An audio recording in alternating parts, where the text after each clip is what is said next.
Hi, I'm Stephanie Shalofsky of the Organizing Zone, and today I'm going to share an organizing and productivity tip with you.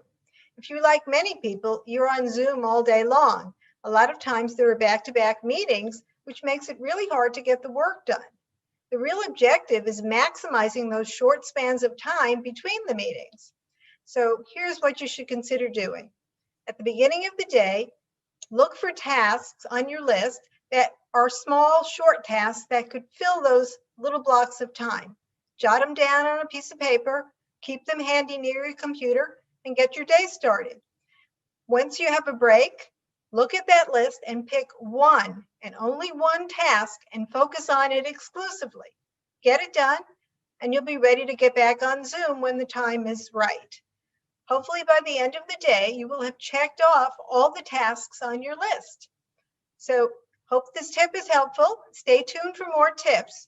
And in the meantime, you can always check out my blog at theorganizingzone.com/blog for some additional tips. See you next time.